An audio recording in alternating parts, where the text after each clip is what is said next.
For as far back as I can remember, hazing has been an acceptable part of hockey.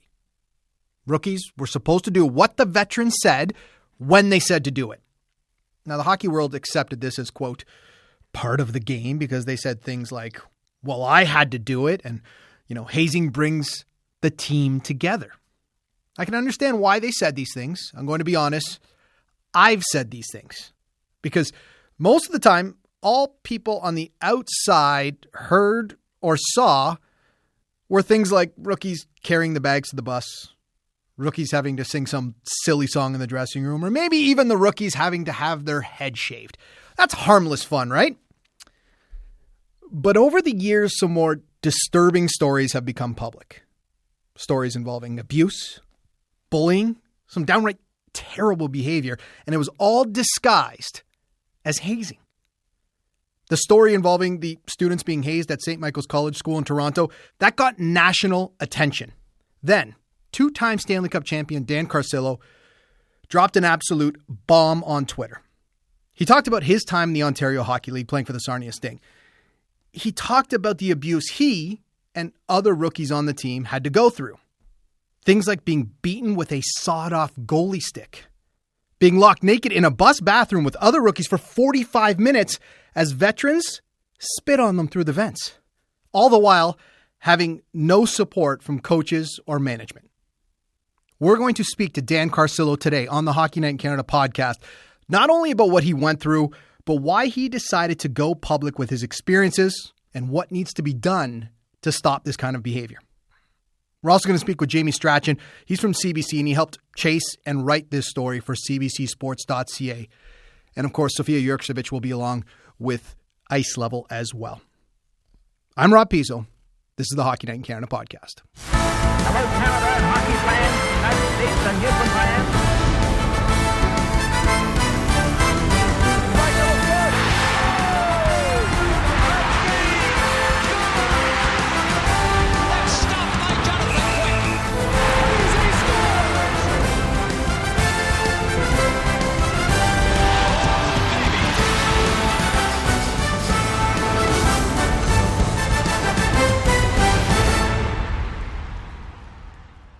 Now, very pleased to be joined by the two-time Stanley Cup champion and the man who really brought this story to light over the weekend on Twitter, Dan Carcillo. Dan, thanks so much for coming on the Hockey Night in Canada podcast. No worries. Thanks for having me. Let's start at the beginning at what I just mentioned, the tweet and the multiple tweets that you sent out. Why did you decide that this was the right time to let the public know what you went through? Yeah, it definitely wasn't a conscious decision. My friend sent me the St. Mike's article, I think around like November 14th it was. And I'd struggled with reconciling with what happened to me. And having those articles and reading the article and how graphic it was really triggered me. And emotional trauma is quite amazing. I've had a lot of therapy, but I suppressed these memories for 14 or 15 years almost.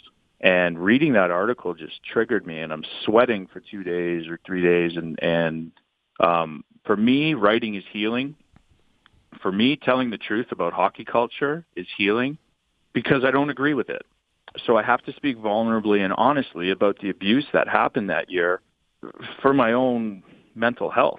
And so that I don't have to read any more of those stories, hopefully. And then also abuse victims can recognize signs and symptoms and know which tools to use and who to confide in, and I think that can be achieved by offering your story in a vulnerable manner. So that's why I made the decision to do it. But it wasn't a planned decision. It's been an emotional 2 weeks. And like I said today, this is the last interview I'm doing, and then I'm going to go get treatment for this trauma. Well, along those lines, and it sounds to me like you said, you had two reasons for doing this. One was to, let people know about the culture and help players who are maybe going through it right now. But you said it was for your own personal healing. I know it's early, and I know you said you're going to get some help after this, but has it helped? Has getting this all out kind of been like a piano getting off your shoulders? Well, last night Theo Fleury, thank gosh, called me because he saw it. and he's been through this, right? There were sexual aspects of this that I didn't say because it was CBC at the National, and I felt like I was going to have a breakdown last night, and I was right back in it, and I was sweating, and after he talked me through it, and through just saying, you know, my system's overloaded, because I hadn't thought about it for 14 years, and it was difficult to get out, because obviously you have guys like Jeff O'Neill who don't understand, right? Who make condescending remarks about abuse because he doesn't understand it. And it's guys like him that drive stigma about mental health and about abuse victims coming forward. And I don't think it's right. So in that respect, like, to not get support was hard. But for the first time since March, since I started that online campaign against hockey culture and traumatic brain injuries, I got support from Dave Pszenyczny, Ryan Muntz, Charles Amodio. There's going to be articles coming out today at 4 p.m., and they're going to detail their story in their own experience, because there was 11 of us. There wasn't just one, and it's not Daniel Carcillo grabbing headlines. This is just Daniel Carcillo speaking honestly about abuse, so that others don't have to suffer. You know, and if I was triggered the way I was, and I know that there's 10 other guys out there that are probably triggered, and then let's talk about the hundreds and thousands of guys that are out there that are triggered. Hockey culture is disgusting, you know, and I really do want to shine a light on it for parents. I just want people to understand the risks of putting your son or daughter into this sport, because I've had women who said that the hazing is bad with them as well, and it's accepted, you know, and it really is. It really is like a sort of Me Too movement, because it's abuse of power, because you're a good little soldier, and that's what the NHL and the OHL and hockey players are used to, right? Sacrifice your body and your mind for the good of the team. Well, I do not agree. You know, I'm 33 sitting here, and it's not. They sold me a bill of goods, and I took it, and I'm just not going to allow them. I'm not going to allow people like Jeff to keep selling that bill of goods at the expense of human beings. It's not going to happen. Along those lines, Dan, you know, when this story came out, I read it and I thought, man, you know, this took a lot of guts for Dan to come out and say this. But I also knew that there was going to be a lot of people in the hockey culture, and you know this, and I know this, Dan, that are saying, Dan's a wimp. I can't believe he's breaking the hockey code by talking about what goes on the bus and what goes on in the dressing room. I saw that coming. Did you see it coming, or did you not expect it to be this much? I know you've mentioned Jeff O'Neill's tweet, and just for the benefit of our listeners, he talked about saying, you know, make sure that your record is perfect before you go out and say things. But did you expect squeaky clean? Yeah, squeaky clean. I apologize. But did you expect this kind of backlash? Of course I did. Hockey's like religion. You know, I'm okay. I can be your pariah, you know, but if I open my closet and you judge me, then I want to have a look in yours. You know, Theo said that the other night, and it was awesome. It made me feel good, you know, like condescending remarks about abuse because you want to save hockey culture is disgusting to me. You know, abuse is abuse. Like, let's humanize this issue. That word hazing, drop it. Just say it's abuse. It's sexual, physical, verbal, mental abuse. And it's accepted. There's a lot of things that are accepted, and I'm just scratching the surface. Mm-hmm. You know, I am just scratching the surface with all of this stuff. I haven't talked about yet how I was undereducated and overprescribed opiates. You know, wait till I delve into that, you know. There's going to be a couple stories about my time in LA with the Sutters, with Daryl Sutter. You know, let's talk about that, because these are the people that are in positions of power and in media positions and coaches where young kids are looking up to the NHL and they're looking for answers, and this is the type of stuff that they get, right? Like a guy throwing shade at somebody else. I grew up in King City with Jeff O'Neill. If you want to learn about somebody's character, go back to King City and ask ask people about me and then ask them about him and see, and they'll tell you, it's disheartening. It really was.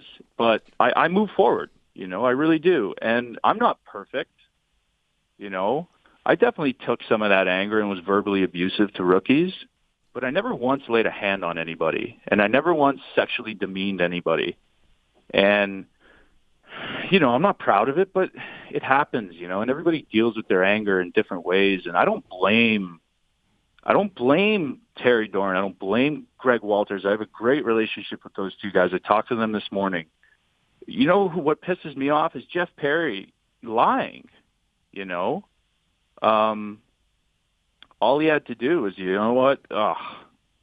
I did know about it, and I saw it, and I actually participated, because then I don't have to say it, But if you're going to try to undermine the message of abuse, because that's what this is, even though it's coming from me and people don't like me because I speak so honestly about hockey, this is about abuse.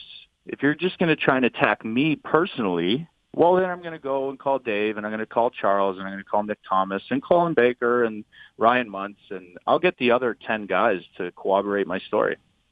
Dan, I hate to backtrack a little bit. You mentioned the undereducated, overprescribed, and the Sutters in LA. Is that something you're prepared to delve into now, or is that at a later time? Yeah, I'll tell a story about Daryl Sutter. Sure. Why not? Sure, go ahead.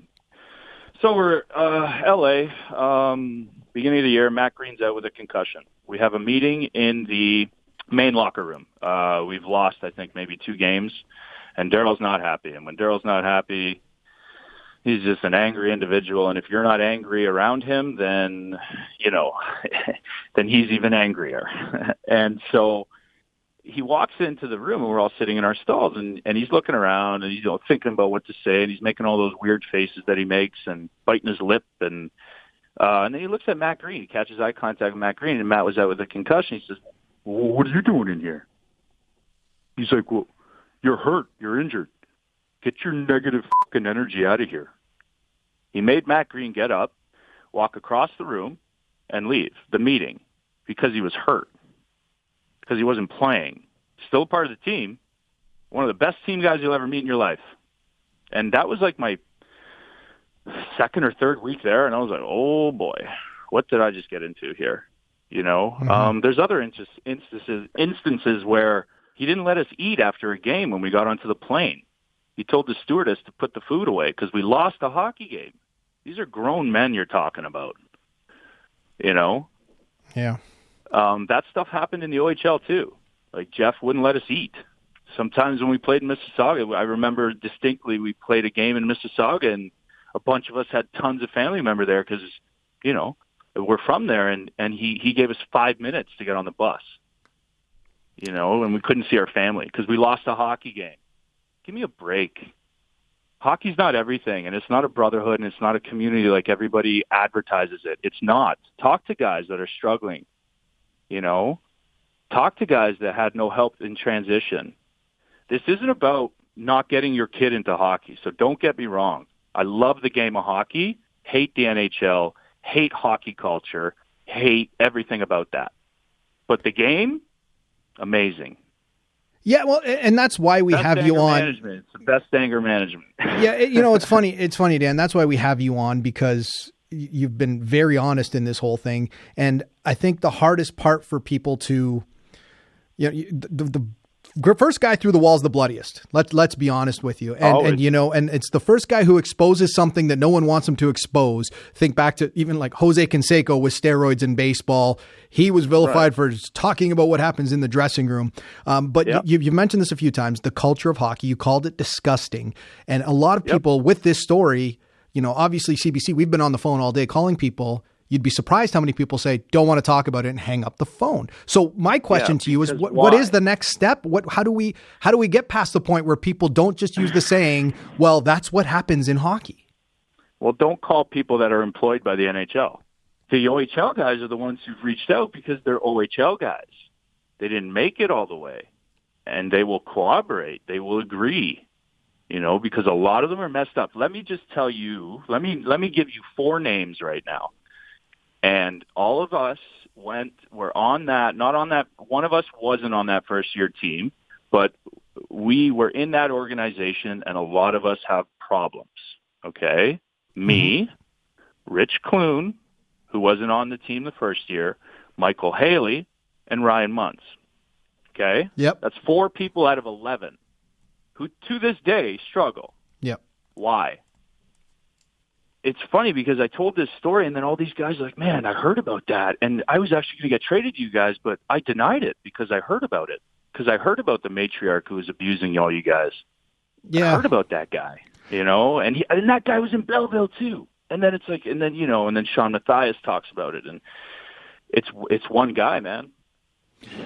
Yeah, well, I got to ask you because we spoke to Dave Pszenyczny. We recorded an interview that we'll be playing right after this, and he kind of alluded to the fact that when he was sent to Mississauga, he suddenly realized that the quote-unquote hazing there was a little more of a fun-loving, hey, welcome to the team sort of sing a silly song in the dressing room, where in Sarnia, it was obviously something much, much worse. So does this lead you to believe that this was kind of a Sarnia or specific team problem, or is this just, it's generally? Person. It was one person. It was the one person in Belleville who led it, and it's one person. It was one person in Sarnia who led it. He had control over the veterans too, believe it or not. He actually had control over the head coach. Wow.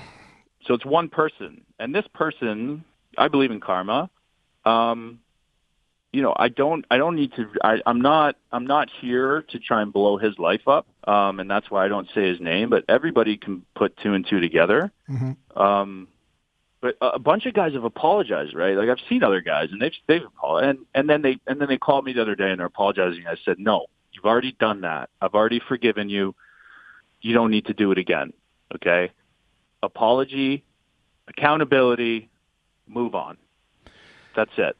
And if you lie in publications, then I'm going to come at you, because now you're undermining the story of abuse, and you're undermining my story, and then you're going to try and undermine all these other guys' stories. It's just not going to happen. So that's why, I reached out to Dave, and I got Ryan's number. I reached out to Nick, and I want these guys to tell their side of the tale, because to be honest, I'm sick of talking. So now I'm going to be a conduit for these stories of abuse and these stories of concussion, to humanize both of those issues. And also so that people understand the risks of sending your son, away to try to achieve that dream. Because the reality of the situation, a lot of these guys, well, the head coach is still coaching somewhere. The matriarch is still playing somewhere. So, you do this to try and educate, and hopefully it doesn't happen again, right? Hopefully it's not replicated. Yeah. That being said, Dan, I was reading your story and it took me back. I remember I believe I was 11 years old at a hockey camp, and all our instructors were players from the Ontario Hockey League. And one day we were all sitting around the dressing room and they were telling us tales of hazing. And they were horrible stories, a lot like what you've been talking about in this interview and over the past couple of days. And I remember thinking, I don't want to play hockey anymore. And they use this saying over and over again, well, if you make it to the OHL, that's what you have to do.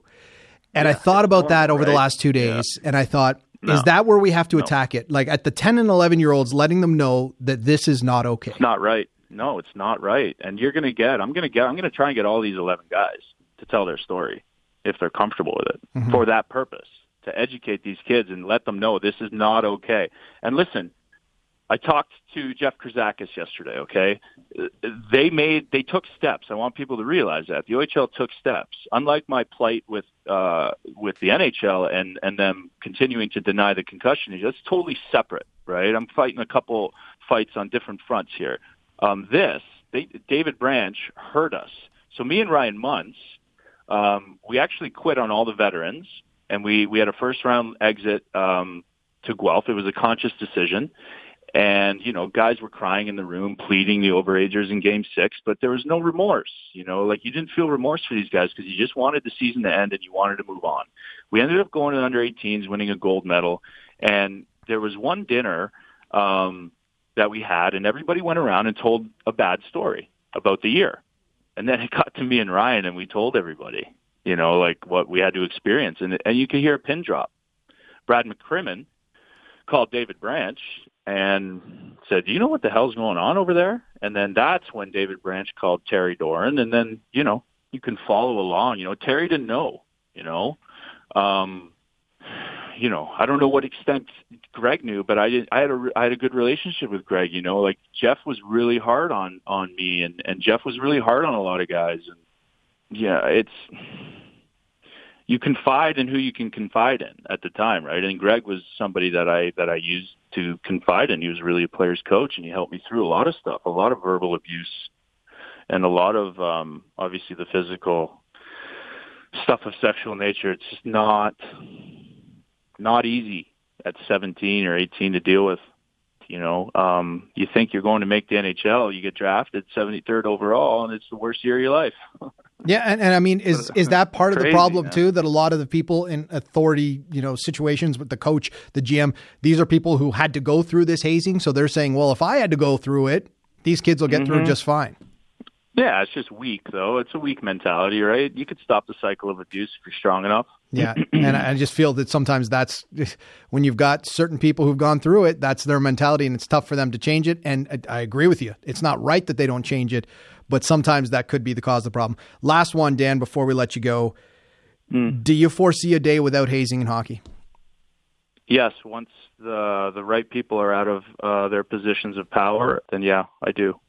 Dan, I can't thank you enough for coming on, being so brutally honest. And you know, I know you said you're going to take a little break here from doing a lot of the media, but I'm glad you spoke to us. Cool, man. I appreciate it, dude. Thank you for your support in raising awareness for a bunch of human issues, man. I appreciate it. Dan Carcillo, 2-time Stanley Cup champion.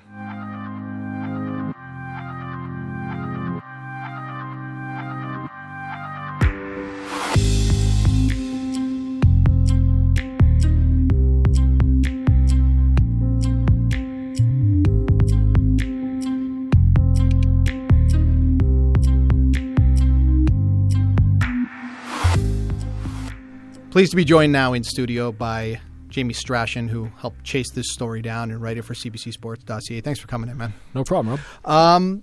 You know, we've heard from players involved in this entire hazing scandal, but I wanted to talk to you about, you know, attacking a story like this, because delicate isn't even the right word to use when you're going after a story like this. You're going after a story that for so many years was looked upon as acceptable. And we knew a lot of what was going on behind the scenes, and people said, you know what, that's what happens in hockey. Yeah, Rob, you know what? I think it's the most difficult and rewarding kind of story to chase. I mean, to me, the story you love to chase is the one that nobody wants to talk about. And, you know, when it comes to hazing in general across sports, people don't want to talk about it. But in hockey especially, it's been a topic. It's been a no-go zone. I mean, we hear so much about hockey culture and what it means, and it has so many different definitions.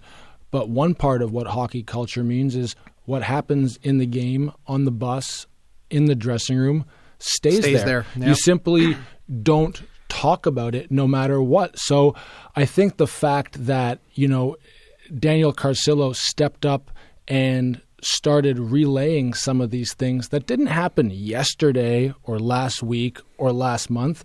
These are things that happened more than 15 years ago that were obviously very painful and seared into his mind. And it's not just him. We heard from the goaltender on that team, Ryan Muntz. I believe there's another player from that team in the building currently talking to CBC. And, you know, the narrative, the common thing that we heard from all of them was, you know, that St. Mike's story in Toronto, you know, for our audience, where there was the allegations of sexual assault amongst the students and the sports teams, it hit home for them. It resonated with these players, and it made them start thinking about and grappling with things that they experienced when they were that age. And it really prompted them to come out and start talking about it. Interesting, though, I mean, this is the day 2 story, the follow. And you really see the culture come into play today. It's not something where everyone's jumping on what Carcillo said and said, you know what, he's got a really good point. It's really time to talk about this. You know, phone the OHL, they don't want to put the commissioner up. This is across the whole network for CBC. It was on the National last night. They're content to put out a statement. Very difficult to get any cooperation from the teams. Even on Twitter, Carcillo's taking a little bit of flack today for coming out and talking about it. And you haven't seen, a big, the dam hasn't opened and you have a lot of players coming forward and telling their story. But one kind of thing that was interesting to me about this, and, I don't know Daniel Carcillo. I know him through his social media presence, which is big and bold and brash, but I know that he has been at the front of some seminal issues in the game in recent months. Mm-hmm. Cannabis use, concussions, yeah. and now this. And it's a rare breed in sports, and it's a rare breed in the world of hockey to have someone who's clearly been able to grapple with and wrestle with what has happened to them and be able to articulate it in a meaningful way. I mean, that's not a crowded pedestal in the world of hockey. Yeah, and you mentioned earlier the culture of hockey, and it's not just the culture of hockey, it's the culture of sports. Mm-hmm. And you touched on it earlier that what happens in the room stays in the room. And the first person through the wall always seems to be the bloodiest. And, I got to kind of go back to this. I remember when the book Juiced came out, mm-hmm. and Jose Canseco was vilified for stating what was actually happening. And nowadays, it's just known that, back then it's called the steroid era. That was a little more surprising. What I'm interested in here, and you mentioned that people don't want to talk about this. I sit right next to you in our newsroom. I see you on the phone all day.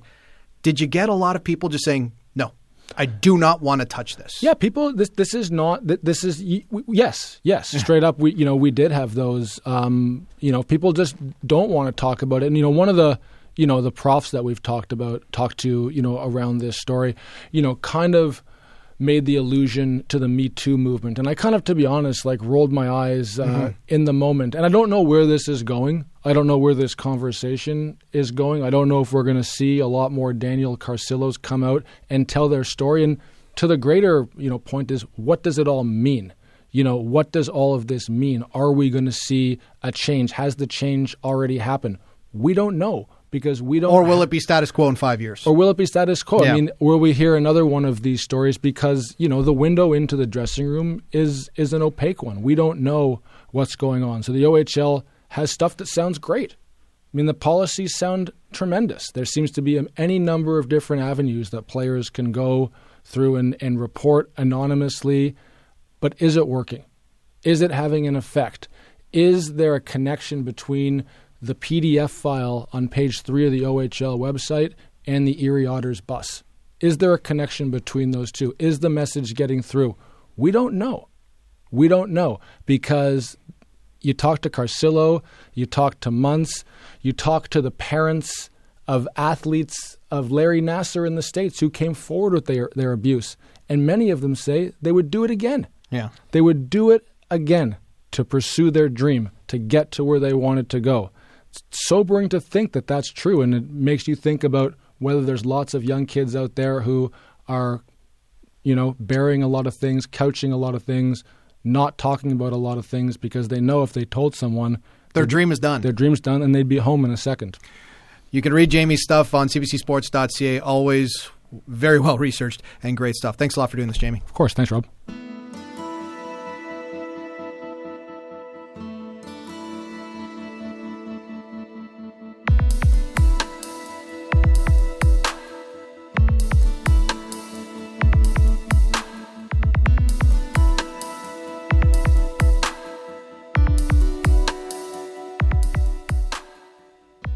Dan Carcillo's been the face of this story, and rightfully so. He's the one who kind of started it, as I mentioned earlier, on Twitter over the weekend.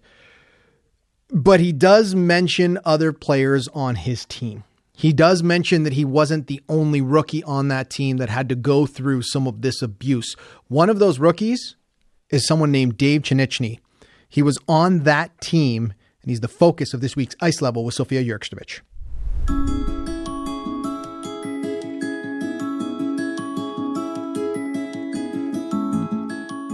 When Daniel Carcillo started speaking publicly about the abuse he witnessed while playing in the OHL, he took to Twitter to further his story. In some of his tweets, he included names of former teammates of the Sarnia Sting, and he encouraged them to speak out. One of those teammates was Dave Pszenyczny. Shortly after Daniel's story broke, I reached out to Dave, and he agreed to do an interview in order to help shed light on the subject of bullying, hazing, and abuse in hockey. My first question to Dave was how he got involved in Daniel's story. I saw a few of his tweets, and a former player of mine that I played pro with said, "Hey, weren't you a rookie with Dan Carcillo?" And I was like, "Yeah, why? What's going on?" And he kind of pointed me in the direction there, and I, followed up and reached back out to Carcillo. And it's been some time since I spoke to him, but it's crazy. It's I'm starting to remember things here and there from what took place there in our rookie season. I wanted to ask Dave next what he remembered about the incidents. It's very difficult, watching, you can't even call it hazing, because when I think of hazing, I think of, jokes and, practical jokes.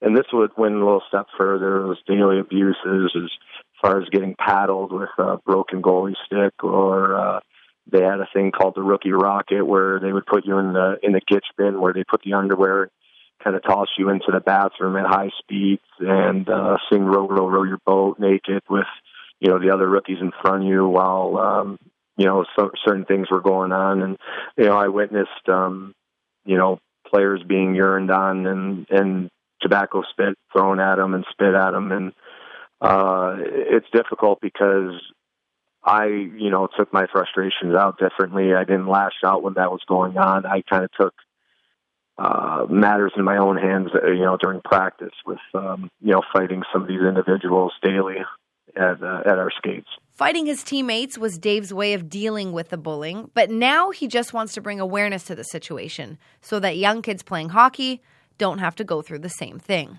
It was difficult to know what was right and what was wrong, and the way we were treated, it was, I've had veterans reach out and, kind of apologize and said they wish they could have done something to stop all the stuff that was going on. And, we're not looking for, sympathy from anybody. It's just kind of shedding light on this topic, because it's something that does happen. And, I have 2 children now, and if my son decides to go the same route as me, I'm going to be thinking, well, is that going to happen to him? Fortunately, in our case, nobody was, severely injured or, thought about committing suicide. I mean, that's something that we're dealing with on a daily basis in today's society. And I mean, it only makes sense. I mean, Rich Clune was the first one to come out about it, and he was in Sarnia with us. Now, just as a footnote, prior to my interview with Dave, I did reach out to Rich Clune to see if he'd be willing to share his story, but he respectfully declined. Now, as for talking about it, I did ask Dave if he or Daniel talked about their experiences with each other while they were playing, or if he felt that he could turn to someone. I mean, we kind of spoke about it amongst ourselves, but once again, we just thought that was the norm. Like, we would talk to other players that came in from other teams, and we're like, wow, you guys got it easy. This is what we have to go through. And I guess looking back on it, I mean, there were things that were done, and I shouldn't say done, but, were brought to light to certain people, but it just never got handled. It just, kind of got swept under the rug because nothing more was coming out of it. Unfortunately, that's not my story to share, but, I do know that there are some instances that other people at higher levels were contacted and things weren't done.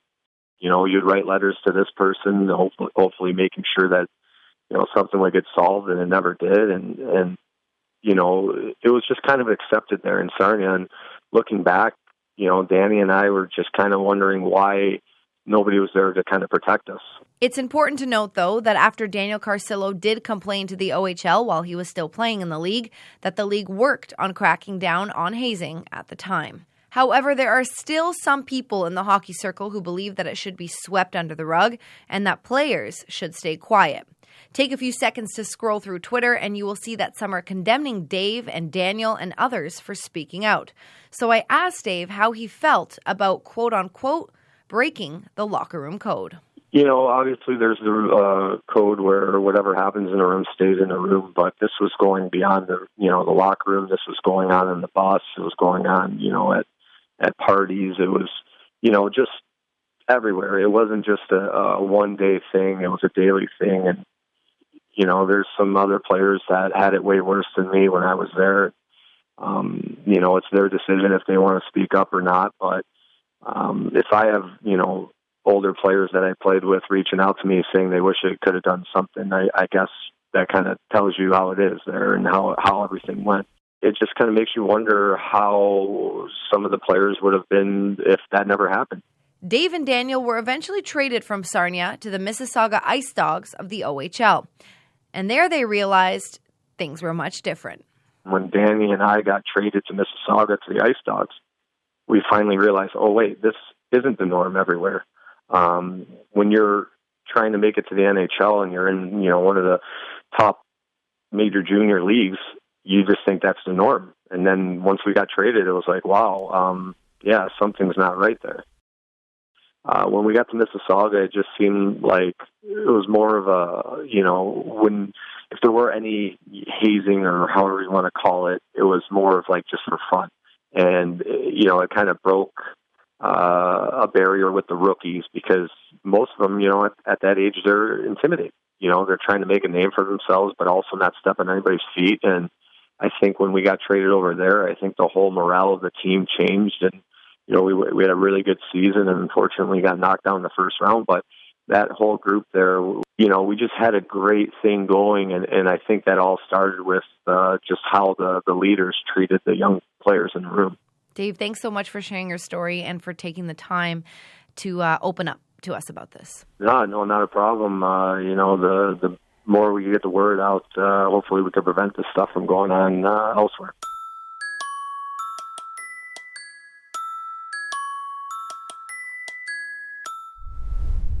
Well, episode 9 is in the books, and I just want to say a big thanks to everyone involved with this episode because obviously this is a tough subject to attack, not only for us, but the players who were involved. Dan Carcillo, Dave Pszenyczny, big thanks to Jamie Strachan as well, who came on and talked about having to make the phone calls that people did not want to accept. So big thanks to everybody involved with this show. Hockey Night in Canada podcast is a CBC Sports production. Remember, download us on iTunes. Leave a message. We'd love to hear what you thought of this episode. If you've got ideas for future episodes, please let us know. If you talk about us on social media, use the hashtag Hockey Night in Canada podcast. Sunil Thakko-Karan is our producer. Sofia Jurkstovich is our features producer. Graham McDonald is our sound editor. If you want to reach me on Twitter, let me know what you thought of this episode. Past episodes, future episodes. My handle is my name, at Rob Pizzo, ROBPIZZO. Thanks so much for listening. We'll talk to you next week. Okay, before we go, I want to mention this. If you're a sports fan, and I'm assuming you are if you're listening to this podcast, and you want to hear some really cool stories about athletes on the field and off the field of play, you have to listen to the Player's Own Voice podcast. It's hosted by Anastasia Busis, who is a two-time Olympian. Trust me, she knows what she's talking about. And what I really like about this podcast, it looks at athletes as human first, athlete second. Not too many podcasts do that. And it sheds some pretty intimate light on some of your favorite athletes. So download CBC Sports' Player's Own Voice podcast. It's absolutely fantastic.